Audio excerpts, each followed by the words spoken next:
الصلاۃ والسلام علیک یا رسول اللہ وعلی آلک واصحابک یا حبیب اللہ، الصلاۃ والسلام علیک یا نبی اللہ وعلی آلک واصحابک یا نور اللہ۔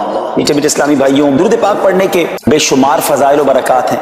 مصطفیٰ جان رحمت شمع بزم ہدایت صلی اللہ تعالی علیہ وسلم کا فرمان عالی شان ہے کہ جو کوئی شخص مجھ پر ایک بار درود پاک پڑھتا ہے، اللہ تعالیٰ اس پر 10 رحمتیں نازل فرماتا ہے، اس کے 10 گناہوں کو مٹا دیتا ہے اور اس کے 10 درجات کو بلند فرماتا ہے۔ تو سبحان اللہ، ایک درود پاک پر اتنی برکتیں ہیں، تو جو کثرت سے درود پاک پڑھتے ہیں ان کو کتنی برکتیں نصیب ہوتی ہوں گی۔ تو ہم سب کو مل کر کثرت کے ساتھ درود پاک پڑھنے ہیں۔ آئیے مل کر محبت کے ساتھ بآواز بلند درود پاک پڑھ لیں۔ صلو علی الحبیب صلی اللہ تعالی علی محمد صلی اللہ علیہ وسلم۔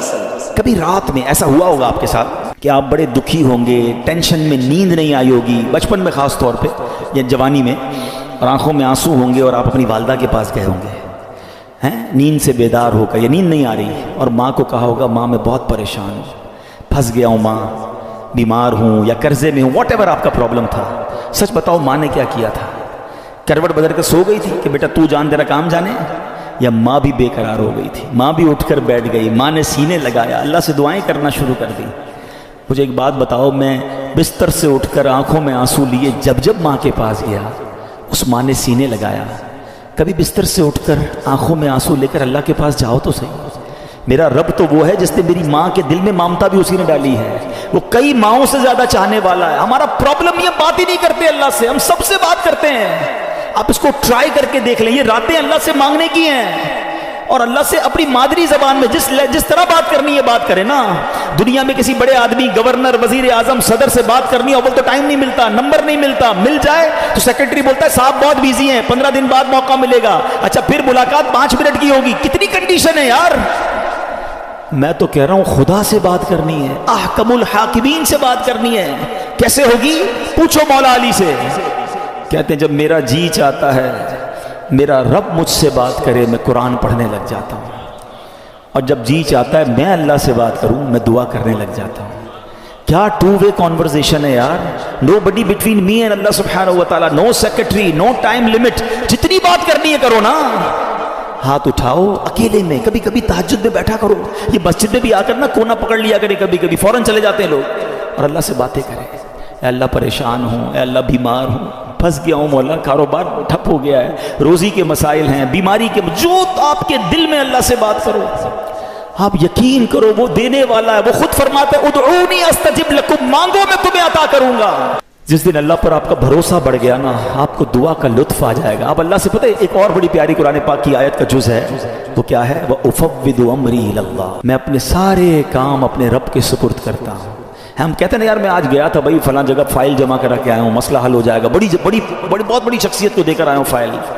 جب آپ یہ پڑھو گے نا تو دل سے آواز آئے گی فائل جمع کرا دی اللہ کی بارے میں۔ آپ کے لیے زبردست وظیفہ لے کر آیا ہوں۔ تفسیر قرآن صراط الجنان کا مطالعہ کر رہا تھا، 22واں پارہ صراط الجنان پیج نمبر 143، اور یہ آیت نمبر ہے 26 سورہ سبا، اس کی تفسیر میں۔ تو کیا کمال کے دو اللہ تبارک و تعالیٰ کے ناموں سے خوبصورت وظائف ملے، الفتاح اور العلیم، یہ یاد کر لیجئے۔ علامہ اسماعیل حقی رحمۃ اللہ تعالی فرماتے ہیں الفتاح، یہ اسم مبارک کا خاصہ یہ ہے کہ اس کی برکت سے مشکلات آسان ہو جاتی ہیں، دل روشن ہو جاتا ہے اور کامیابی کے اسباب حاصل ہو جاتے ہیں۔ نماز فجر کے بعد جس نے سینے پر ہاتھ رکھ کر 71 ٹائمز اس اسم کو یعنی یا فتاحو یہ پڑھا تو اس کا دل پاک اور منور ہو جائے گا، اس کا کام آسان ہو جائے گا، اور اس کی برکت سے رزق میں بھی وسعت ہوگی۔ اور دوسرا ہے العلیم، اس اسم مبارک کا خاصہ یہ ہے کہ اس کا ورد کرتے رہنے والے کو علم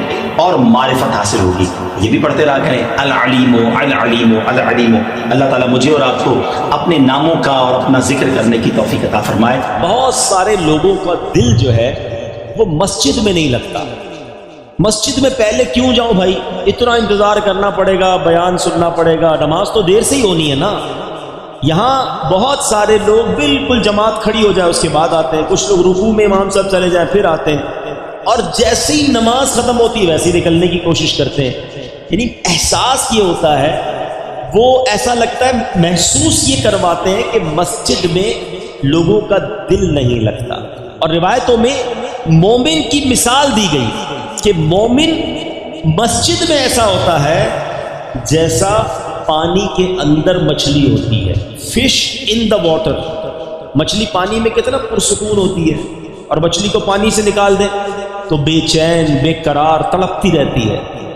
مگر بدقسمتی کے ساتھ بہت بڑی اکثریت ہماری وہ ہے کہ وہ مسجد کے اندر اس طرح ہوتی ہے جیسے مچھلی پانی کے باہر ہے, بے قرار بے چین گھڑی دیکھتے رہیں گے یار کب اذان ہوگی, کب جماعت ہوگی. کبھی امام صاحب 1 منٹ لیٹ ہو جائیں, 2 منٹ لیٹ ہو جائیں تو امام صاحب کو پکڑ لیں گے, حضرت 2 منٹ آج آپ نے لیٹ جماعت شروع کی. امام صاحب 1-2 منٹ لمبی نماز پڑھا دیں, دعا طویل کر دیں, اس پر اعتراض کرنے والے اعتراض کر رہے ہوتے حضرت آج آپ نے 2 منٹ لمبی دعا کرا دی. اللہ کے بندوں 1-2 منٹ زیادہ اللہ کے گھر میں بیٹھنے کو ملا نا, شکر ادا کرو. اچھا یہی بندہ باہر چائے کی دکان پر گھنٹوں بیٹھ جائے گا دوستوں کے ساتھ, وہاں کوئی ٹائم نہیں دیکھنا, مسجد میں 2 منٹ زیادہ کیوں گزرے اس پر اعتراض شروع ہو جاتا ہے. اس کا مطلب پتہ ہے کیا ہوا کہ دل مسجد میں نہیں لگ رہا. جس کا دل مسجد میں نہ لگے وہ اپنے دل کا علاج کرائے, کیونکہ مسجد کس کا گھر ہے بتاؤ نا. اچھا آپ کے گھر میں بغیر اجازت کوئی آ سکتا ہے؟ دروازہ کھٹکھٹائے کہ آج آپ کے گھر میں رہوں گا, آپ کہیں گے کون ہو بھائی, میں تو جانتا ہی نہیں. جب میرے اور آپ کے گھر میں بے اجازت کوئی نہیں آ سکتا, اللہ کے گھر میں کیسے آئے گا؟ خوش نصیب ہیں وہ لوگ جنہیں روز بلایا جاتا ہے. مسجد میں خود سے کوئی نہیں آتا, بلایا جاتا ہے. جو نہیں آتا نا, اب ماشاءاللہ یہ مسجد اتنی فل ہے کہ پیچھے بھی لوگ کھڑے ہیں. میں آپ سب سے ایک سوال کرنا چاہتا ہوں, کیا صرف جمعہ کی نماز فرض ہے؟ ہونا یہ چاہیے تھا کہ عصر میں بھی مسجد فل ہوتی, مغرب میں بھی فل ہوتی, عشاء میں, فجر میں. اور جو لوگ کہتے ہیں نا یار میں مسجد نہیں جاتا, تمہاری بھول ہے. تم نہیں جاتے, تمہیں بلایا نہیں جاتا. تم اللہ کی بارگاہ میں توبہ کرو کہ اے اللہ مجھے روز اپنے گھر میں بلا, میں اتنا برا ہوں کہ مجھے پورا ہفتہ تیرے گھر میں آنے کا موقع نہیں ملتا. توبہ کر کے اللہ کو راضی کر کے مسجد میں آنا جانا باندھ لو. پنجاب والوں کی ایک بات بڑی مشہور ہے, میں تو جب بھی پنجاب آتا ہوں, باقی شہروں میں بھی ماشاءاللہ ایسا ہے کہ مہمان نواز ہوتے ہیں. جب بھی آئیں بڑا خیال کرتے ہیں مہمانوں کا, ٹھیک ہے نا. تو جب آپ کے گھر کوئی آتا ہے کیا کرتے ہو؟ مہمان خوش ہو کر جائے. ایسا ہی ہے نا, اگر آپ کے گھر پہ کوئی مہمان آتا ہے آپ کیا کہتے ہیں؟ یار مہمان راضی ہو کے جائے. اب مہمان کو کچھ تحفہ بھی دے کے بھیجتے ہیں. ایسا ہی ہے, جب اللہ کے گھر پر کوئی آئے گا تو اللہ اسے جھولی بھر کر نہیں بھیجے گا, اسے خوش کر کے نہیں لوٹائے گا. خوش نصیب ہے وہ لوگ جو مسجد میں روز آتے ہیں, بیٹھتے ہیں, سکون سے ذکر و اذکار پڑھتے ہیں. ارے دنیا میں کسی کے گھر جاؤ وہ تحفے کے ساتھ بھیجتا ہے, اللہ کے گھر میں آئیں گے وہ جھولیاں بھر کے لوٹائے گا. تو نیت کر لیں انشاءاللہ. پہلی نیت تو یہ کر لیں کہ اب انشاءاللہ 5 نمازیں مسجد میں باجماعت ادا کریں گے. جمعہ کا دن کوئی عام دن نہیں ہے, یاد رکھیے گا. جمعہ کا دن ایک بڑا خاص دن ہے. اللہ تبارک و تعالی نے ہم پر ایک خاص کرم کیا ہے کہ ہمیں ہر ہفتے یہ دن عطا فرمایا. جمعہ کے دن کچھ خاص اعمال کرنے والے ہیں, وہ بھی عرض کرتا ہوں. لیکن جمعے کی پہلے اہمیت کو سمجھیے کہ جمعہ پیارے آقا علیہ الصلوۃ والسلام کی احادیث اور روایتوں کے ذریعے علماء نے بتایا کہ جمعہ یوم العید ہے.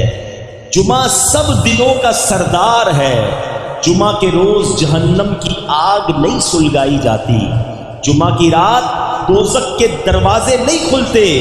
جمعہ کو بروز قیامت دلہن کی طرح اٹھایا جائے گا. جمعہ کے روز مرنے والا خوش نصیب مسلمان شہید کا رتبہ پاتا ہے اور عذاب قبر سے محفوظ ہو جاتا ہے.